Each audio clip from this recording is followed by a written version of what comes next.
Tignan nyo kung gaano kahayop ang pag-uugali ng China Coast Guard. Dati sabi okay lang magdala ng pagkain, wag lang construction materials. Yan ang sabi dati nitong sinungaling na si Mao Ning, diba? Pero ngayon bawal na ba? Ninakaw kasi ng China Coast Guard sabay itinapon lahat ang pagkain ng mga Pilipino. Sa video footage ng AFP, nakikipag-unahan pa ang dalawang rubber boat natin laban sa dalawang mas malaking bangka ng China Coast Guard. Naku! Wala. Lapitan nyo kagad yung lapitan nyo kagad. Kedua ilay para drop. Yung item kagad, lapitan nyo, yung item. Naunahan tayong kunin ang resupply airdraft. Tapos pinost pa ng social media ng China na nagtatapon raw tayo ng basura sa karagatan. Ibang-iba sa totoong nangyayari sa dagat. China ang trespassing, tapos ang kapal pa na mukhang husgahan tayong nagtatapon ng basura sa sarili nating karagatan. Agents have no authority to be within our exclusive economic zone. They should not be there. They have no right. They were trespassing into our exclusive economic zone. Secondly, they interfered in a legal operational resupply mission. Kahapon itinanggi ni AFP Chief General Romeo Brawner ang panunutok ng baril. Pero ngayon naglabas na to ng pahayag na dapat lang sa China tutukan talaga ng mga baril. Illegal kayong nagnakaw ng pagkain dapat sa Pilipinong sundalo, dapat lang sa inyo yan. Okay, the handling of the weapons by our personnel is not a normal occurrence during RORES.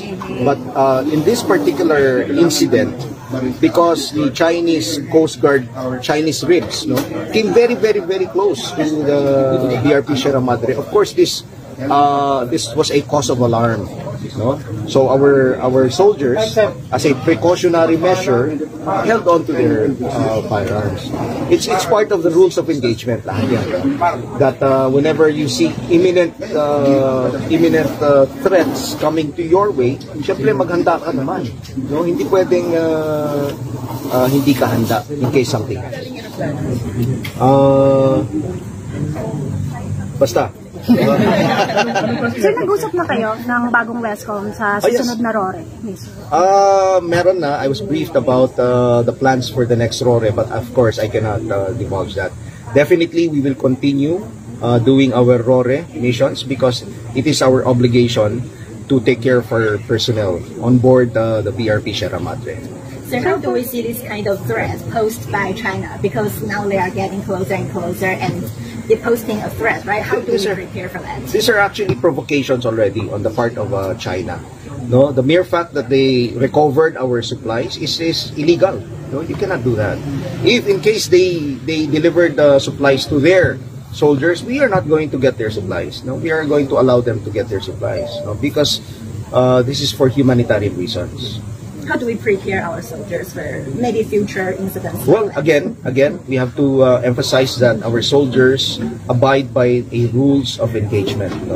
So there are certain rules that they follow, so that we will not escalate unnecessarily any incidents, and we are going to prevent war. The objective really is to prevent war. So how is the